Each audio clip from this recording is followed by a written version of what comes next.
Hello बच्चों अभी हम क्लास 9 साइंस का सेकंड चैप्टर पढ़ रहे थे। क्या हमारे आसपास के पदार्थ शुद्ध हैं? Is matter around us pure, है ना। इसके 3 वीडियोस बेटा हमने कर लिए थे, ठीक है ना, जिसमें मिश्रण जो होते हैं उनमें से जो उसके कॉन्स्टिट्यूएंट पार्टिकल्स होते हैं उनको अलग करने का, है ना, क्या क्या विधियां हैं, उनमें से अधिकांश विधियां हमने पढ़ ली, है ना। अब हम इसका लास्ट वीडियो आज करेंगे जिसमें है भौतिक एवं रासायनिक परिवर्तन, फिजिकल एंड केमिकल चेंज, है ना। बहुत ही इंटरेस्टिंग और मज़ेदार चीज़ है ये, भौतिक एवं रासायनिक परिवर्तन, फिजिकल एंड केमिकल चेंज। पिछले अध्याय में हमने पदार्थ के भौतिक गुणों के बारे में अध्ययन किया है।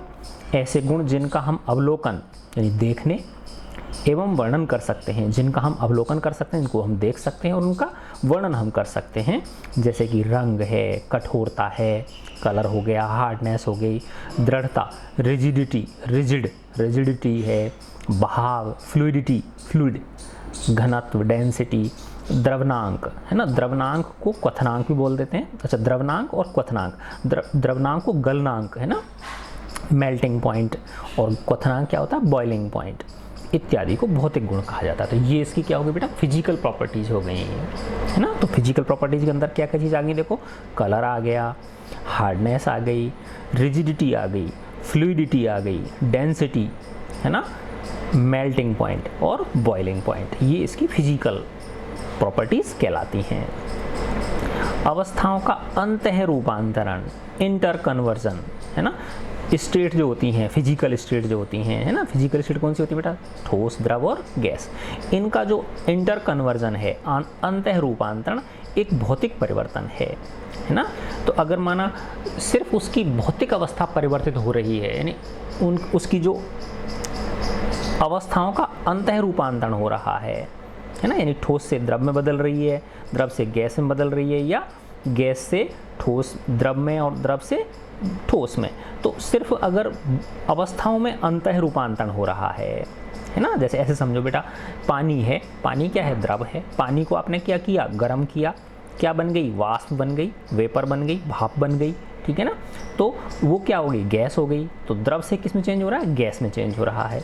और फिर उस भाप को जैसे ही आप ठंडा करोगे तो वापस क्या बन जाएगा, द्रव बन जाएगा, जल मिल जाएगा, है ना।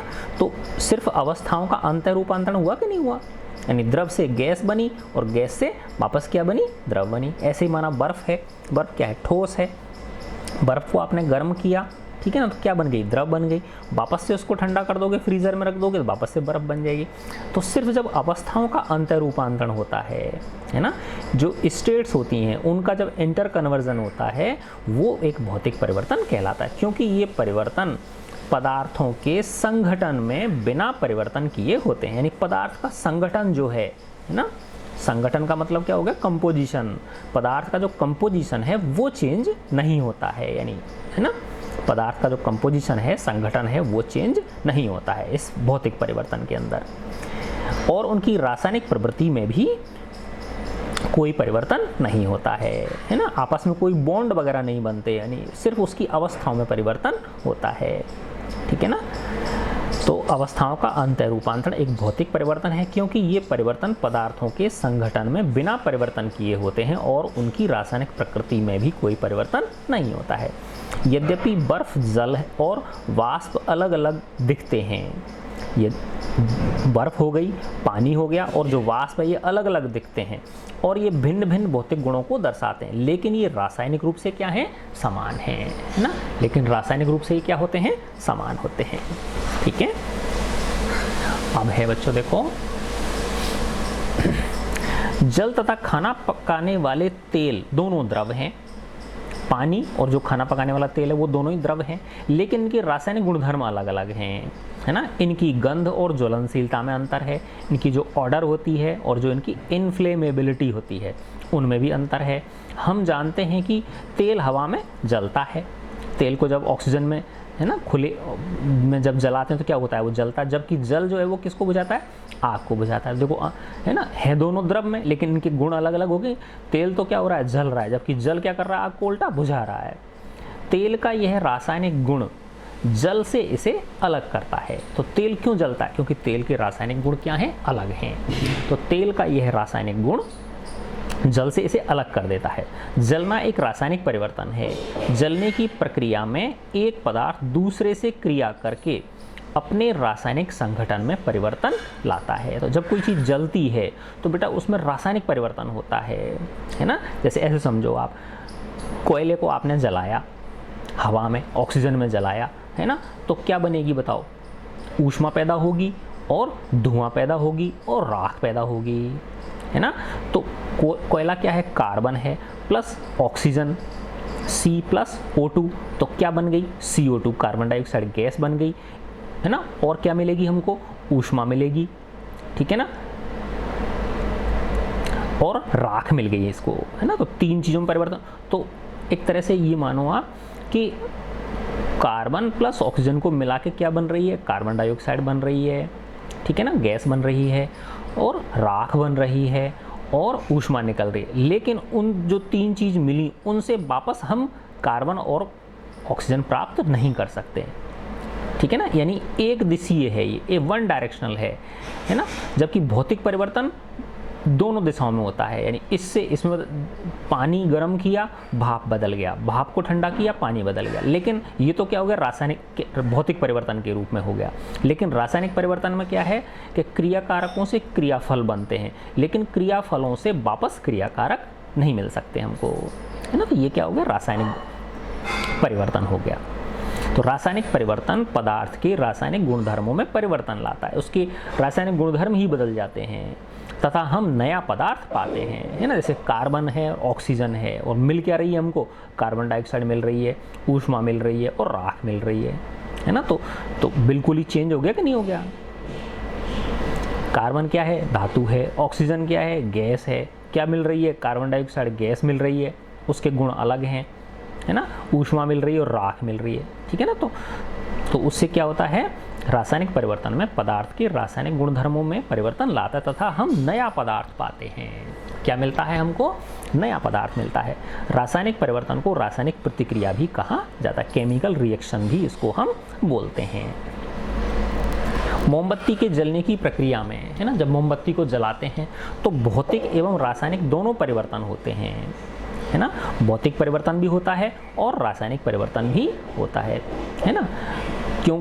देखो, भौतिक परिवर्तन और रासायनिक परिवर्तन क्यों हो रहे हैं? क्योंकि बेटा जब वो जलती है मोमबत्ती, है ना, तो कुछ मोम नीचे पिघल भी तो जाता है ना। तो वो पिघल गया, पिघला हुआ मोम मिल गया उसको, फिर वापस उसको ठंडा करोगे तो मोमबत्ती बन जाएगी। लेकिन रासायनिक परिवर्तन भी साथ साथ हो रहा है। क्यों हो रहा है? क्योंकि मोमबत्ती के अंदर जो मोम होता है वो एक कार्बनिक पदार्थ है और उसको जब हम जला रहे हैं तो उससे क्या मिल रही है हमको? कार्बन डाइऑक्साइड भी मिल रही है और ऊष्मा भी मिल रही है ना। तो वो क्या? एक रासायनिक परिवर्तन भी हो गया।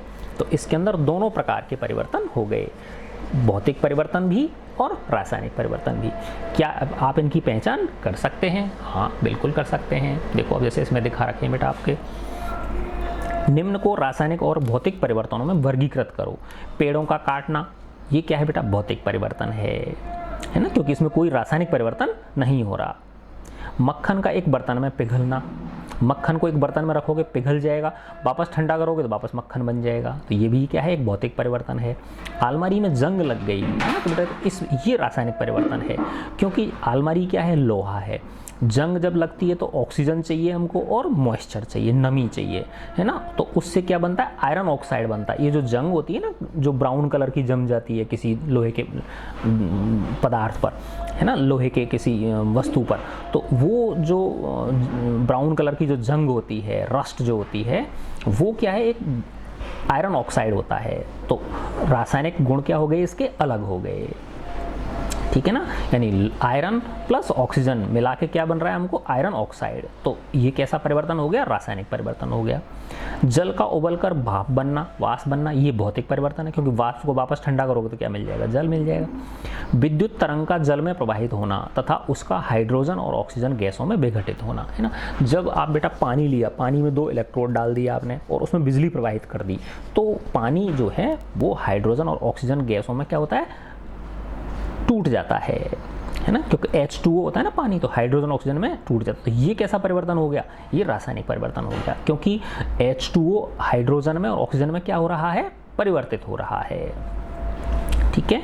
जल में साधारण नमक का घुलना, तो जल में नमक को घोल दोगे, है ना, वापस गर्म करोगे तो वापस नमक मिल जाएगा आपको, बाष्पीकृत कर दो उसको, पानी उड़ जाएगा, नमक रह जाएगा, तो ये भौतिक परिवर्तन हो गया। फलों से सलाद का बनना, ये सिर्फ भौतिक परिवर्तन है, इसमें ऐसा कोई रासायनिक अभिक्रिया नहीं हो रही है। तथा लकड़ी और कागज़ का जलना, ये दोनों कैसे हैं बेटा, ये रासायनिक परिवर्तन है, क्योंकि जब लकड़ी या कागज़ को जलाओगे, ये लकड़ी और कागज़ क्या होते हैं, कार्बनिक पदार्थ होते हैं। जब ऑक्सीजन में जलाओगे आप तो कार्बन डाइऑक्साइड प्लस ऊष्मा प्लस राख मिलेगी, है ना, तो क्या हो गया, ये रासायनिक परिवर्तन हो गया। अपने आसपास की चीज़ों को शुद्ध पदार्थों या मिश्रण से अलग करने का प्रयत्न करें, है ना। अब आते हैं अपन शुद्ध पदार्थों के क्या प्रकार हैं, है ना, तो इसमें हम पढ़ेंगे बेटा तत्व, यौगिक और मिश्रण। ठीक है। पदार्थों को उनके रासायनिक संगठन के आधार पर, उनके केमिकल कंपोजिशन के आधार पर तत्वों या यौगिकों में वर्गीकृत किया जा सकता है ना। जैसे ऐसे समझो बेटा, हाइड्रोजन और ऑक्सीजन जो हैं, ये क्या है, दो तत्व हैं, है ना, और इनसे मिला के क्या बन रहा है, H2O बन रहा है, वो क्या है, एक यौगिक हो गया, वो एक कंपाउंड हो गया। तो एलिमेंट और कंपाउंड, तो एलिमेंट्स के योग से क्या बनते हैं, कंपाउंड्स बनते हैं, तत्वों के योग से क्या बनते हैं, यौगिक बनते हैं। ठीक है। अब बनाते हैं तत्व, एलिमेंट्स। तत्वों को इंग्लिश में क्या बोलते हैं, एलिमेंट्स, ELEMENTS, है ना। देखो बेटा, रॉबर्ट बॉयल पहले वैज्ञानिक थे जिन्होंने सन 1661 में सर्वप्रथम तत्व शब्द का प्रयोग किया। फ्रांस के रसायनज्ञ एंटोनी लॉरेंट लवाजिए, ये 1743 से 1794 ने सबसे पहले तत्व की परिभाषा को प्रयोग द्वारा प्रतिपादित किया। उनके अनुसार तत्व पदार्थ का वह मूल रूप है जिसे रासायनिक प्रतिक्रिया द्वारा अन्य सरल पदार्थों में विभाजित नहीं किया जा सकता, है ना। यानी वो मूल रूप है तत्व जो है, यानी ऑक्सीजन है तो ऑक्सीजन को फिर आप और कुछ नहीं तोड़ सकते, वो ऑक्सीजन ही रहेगी, है ना। तो तत्व पदार्थ का वह मूल रूप है जिसे रासायनिक प्रतिक्रिया द्वारा अन्य सरल पदार्थों में विभाजित नहीं किया जा सकता। लेकिन H2O जो है यौगिक है, उसको हम देखा था ना अभी अपन ने, बिजली प्रवाहित करके क्या कर सकते हैं, हाइड्रोजन और ऑक्सीजन में क्या कर सकते हैं, तोड़ सकते हैं, है ना। तो तत्व मूल पदार्थ का वह मूल रूप है जिसे रासायनिक प्रतिक्रिया द्वारा अन्य सरल पदार्थों में विभाजित नहीं किया जा सकता है। तत्वों को साधारणतया धातु, अधातु और उपधातु, है ना, जैसे लोहा है धातु है, ऑक्सीजन है वो क्या है, अधातु है ना, और इनके बीच के जो गुणधर्म रखते हैं वो धातु, वो क्या कहलाती हैं, उपधातु कहलाती हैं। तो मेटल, नॉन मेटल और ये मेटलॉइड कहलाते हैं, है ना। तो धातुएं प्राय दिए हुए निम्न गुणधर्मों में से सभी को या कुछ को प्रदर्शित करती हैं। तो तुमने पिछली क्लासों में पढ़ा है बेटा, यही है ना, कि ये धातु जो होती हैं वो कैसी होती हैं, चमकीली होती हैं, ठीक है ना। फिर ये चांदी जैसी सफ़ेद या सोने जैसे पीले रंग की होती हैं। ये तार तथा विद्युत की सुचालक होती हैं, तन्य होती हैं, है ना, डक्टाइल होती हैं, खींच सकते हैं, इनको तार के रूप में खींचा जा सकता है। आघात वर्ध होती है, मेलेबल, चद्दर के रूप में पीट कर चद्दर महीन चादरों में डाला जा सकता है। ये सब पढ़ चुके हो बेटा आप लोग, है ना। ये प्रतिध्वनिपूर्ण होती हैं, है ना, इनमें से जब टकराते हैं तो क्या निकलती है, ध्वनि निकलती है ना। सोनोरस होते हैं ये। सोना, चांदी, तांबा, लोहा, सोडियम, पोटेशियम इत्यादि धातु के उदाहरण हैं।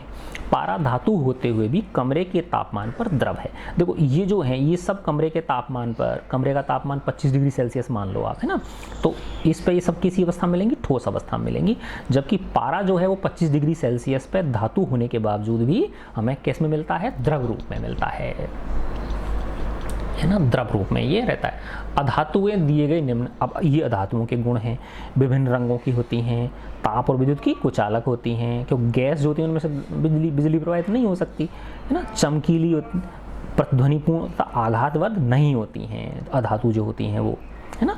हाइड्रोजन, ऑक्सीजन, आयोडीन, कार्बन, है ना, कोल, कोक, कार्बन के ये जो रूप है ना, कोल और कोक, ये ब्रोमीन, क्लोरीन इत्यादि अधातुओं के उदाहरण हैं। ये किसके उदाहरण है बेटा, अधातुओं के उदाहरण हैं, नॉन मेटल्स के ये उदाहरण हैं। कुछ तत्व धातु तथा अधातु के बीच के गुणों को दर्शाते हैं जिन्हें हम उपधातु, मेटलॉइड कहते हैं, जैसे बोरॉन, सिलिकॉन, जर्मेनियम इत्यादि, ठीक है। अब देखो बेटा इसमें इसे भी जाने, चलो जान लेते हैं, ठीक है। अभी तक ज्ञात तत्वों की संख्या 100 से अधिक है। इनमें से 92 तत्व प्राकृतिक हैं, जबकि शेष कैसे हैं? मानव निर्मित हैं। अधिकतर तत्व ठोस हैं। 11 तत्व कमरे के तापमान पर गैसें हैं। 2 तत्व पारा तथा ब्रोमीन कमरे के तापमान पर क्या हैं? द्रव हैं। गैलियम तथा सीजियम तत्व कमरे के तापमान 303 केल्विन से कुछ अधिक तापमान पर द्रव अवस्था में ले लेते हैं, ये द्रव अवस्था ग्रहण कर लेते। 303 के को जब सेल्सियस में चेंज करोगे 273 घटा दो इसमें से, है ना, तो कितना आ गया? 30 डिग्री सेल्सियस आ गया। तो कमरे का तापमान किसको मानते हैं हम? 30 डिग्री सेल्सियस को मानते हैं। ठीक है, तो 30 डिग्री सेल्सियस पे ये गैलियम और सीजियम किस में आ जाती हैं? ये, है ना, तत्व हैं, लेकिन ये द्रव अवस्था में चले जाते हैं। अब आते हैं अपन यौगिक यानी कंपाउंड्स। यौगिकों को इंग्लिश में क्या बोलते हैं बेटा? COMPOUNDS, compounds. ठीक है, तो अभी बताया था ना मैंने, जैसे हाइड्रोजन प्लस ऑक्सीजन, ये दोनों तत्व हैं, इनसे मिला के क्या बन गया? H2O, जल बन गया। तो वो क्या बन गया? यौगिक बन गया। एक यौगिक वह पदार्थ है जो कि 2 या 2 से अधिक तत्वों के नियत अनुपात में, फिक्स्ड रेशो में रासायनिक तौर पर संयोजन से बनता है ना। जब फिक्स्ड रेशो में वो केमिकली कंबाइन होते हैं तब क्या बनते हैं? यौगिक बनते हैं। जब 2 या 2 से अधिक तत्व आपस में मिलते हैं तो हम क्या पाते हैं, है ना, उनमें क्या होती हैं? अभिक्रिया होती हैं, रासायनिक परिवर्तन होता है। तो अभी अपन देखते हैं इसमें, है ना, कि किस तरह से रासायनिक परिवर्तन होता है, किस तरह से सिर्फ भौतिक परिवर्तन होता है ना। जैसे देखो, ये बहुत अच्छी एक्टिविटी है 2.10, 2.10, इसको समझो बेटा, देखो ध्यान से। ये कहना चाह रहा है कि आपकी क्लास को 2 ग्रुप में बांट लो। दोनों ग्रुपों को 50-50 ग्राम तो लोहे का पाउडर दे दिया और 3 ग्राम सल्फर, गंधक जो होती है ना, वो दे दी।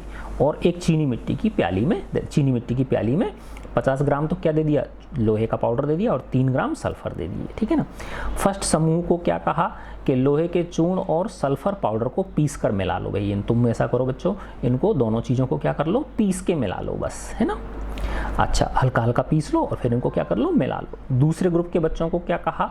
लोहे के चूर्ण और सल्फर पाउडर को पीस कर मिला लो पहले तो, फिर मिश्रण को, फिर उसके बाद क्या करना है आप लोगों को? उनको कहा, सेकंड वालों को, फिर तुम्हें इस मिश्रण को तीव्र ताप पर, हाई टेम्परेचर पर लाल होने तक गर्म करना है। जब तक लाल नहीं हो जाए तब तक गर्म करो इसको।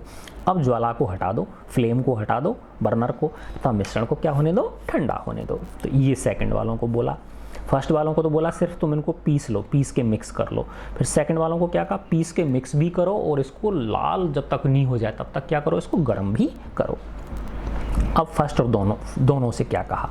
प्राप्त सामग्री में चुंबकीय गुणों की जांच करो, है ना। देखो बेटा कि जो फर्स्ट केस है, लोहे, है ना, चूर्ण, लोहे का पाउडर और सल्फर पाउडर को जब हमने सिर्फ मिलाया है तो इसके अंदर क्या है? चुंबकीय गुण है ना। जैसे चुंबक लाओगे आप पास में तो वो लोहे के जो चूर्ण के कण हैं वो चुंबक से क्या हो जाएंगे? चिपक जाएंगे। लेकिन जब इस सेकंड केस में क्या कर दिया? इनको गर्म कर दिया हमने, है ना। आयरन को और सल्फर को क्या कर दिया? गर्म कर दिया। तो एक आयरन सल्फाइड नामक यौगिक बन गया। क्या बन गया बेटा? आयरन सल्फाइड नामक यौगिक बन गया, FeS, है ना। तो उससे क्या, उसके जो गुण होंगे, है ना, वो इनके गुणों से क्या होंगे? अलग होंगे। तो वो जो है वो चुंबकीय नहीं रह पाता फिर वो, है ना। यानी जब आयरन को सल्फर के साथ गर्म करके आयरन सल्फाइड बन जाता है तो वो अपने चुंबकीय गुणों को क्या कर देता है? खो देता है। फिर उसके पास जब आप चुंबक लाओगे तो वो चुंबक से आकर्षित नहीं होगा। समझ गए ना बात? तो ये यही कहना चाह रहा है बेटा, है ना, कि प्राप्त सामग्री में चुंबकीय गुणों की जांच करो। तो फर्स्ट केस में चुंबकीय गुण रखेंगे और सेकंड केस में चुंबकीय गुण नहीं रखेंगे। वो सामग्री के निकट एक चुंबक को लाएं, जांच करें कि क्या सामग्री चुंबक की ओर आकर्षित होती है। तो मैंने बताया ना, फर्स्ट केस में आकर्षित होगी और सेकंड में आकर्षित नहीं होगी, है ना। अब थर्ड,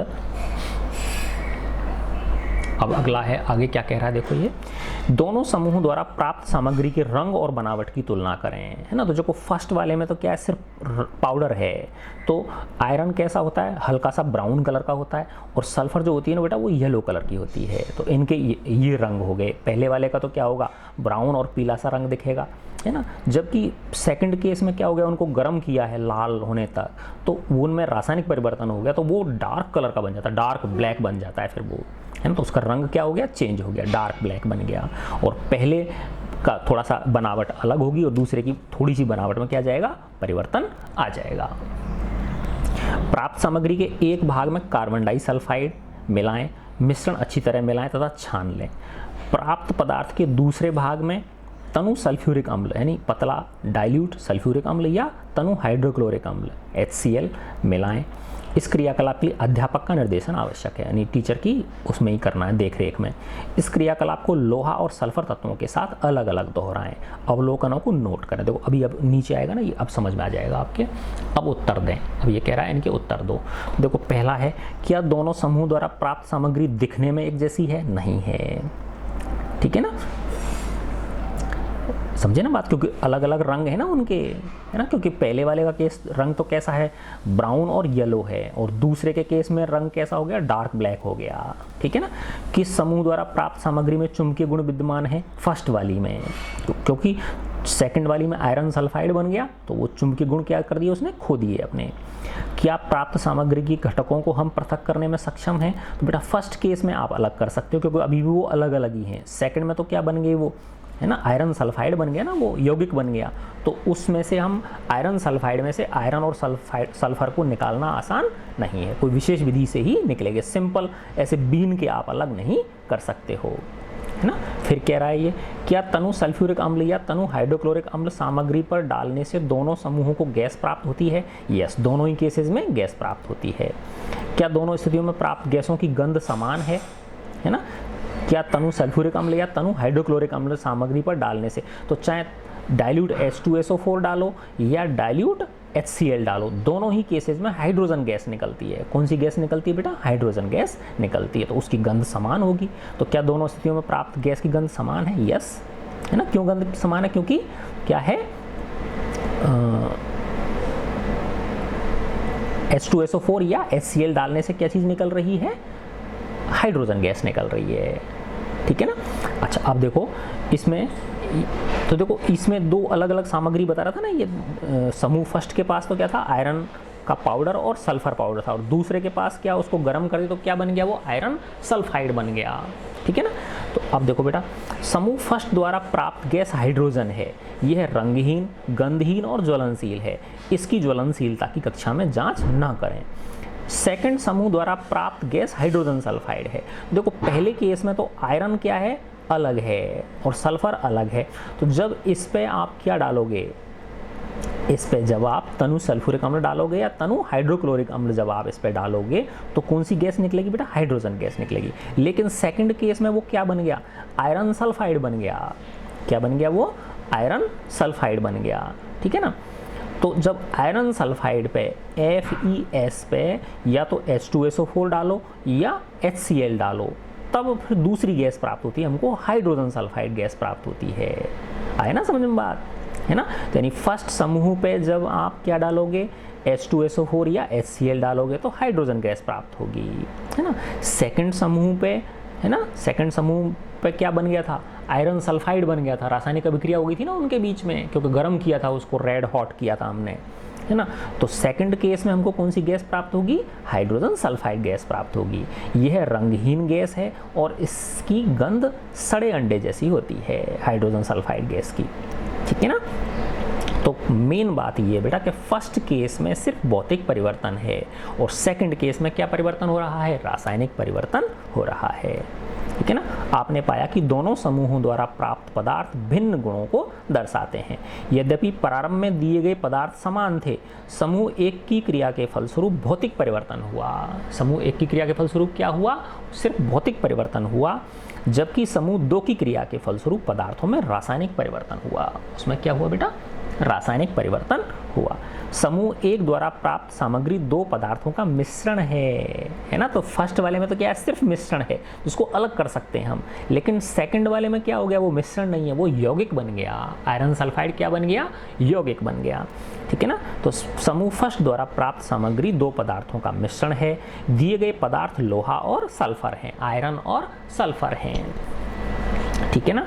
देखो इसमें अंतर में थोड़ी देर पहले अपन ये पढ़ लेते हैं, है ना, फिर उसके बाद में ये टेबल पढ़ लेंगे। मिश्रण का गुण उन दोनों मिले हुए तत्वों के गुण के समान है ना। तो मिश्रण के जो गुण हैं फर्स्ट केस में वो उन दोनों तत्वों के गुणों के समान है।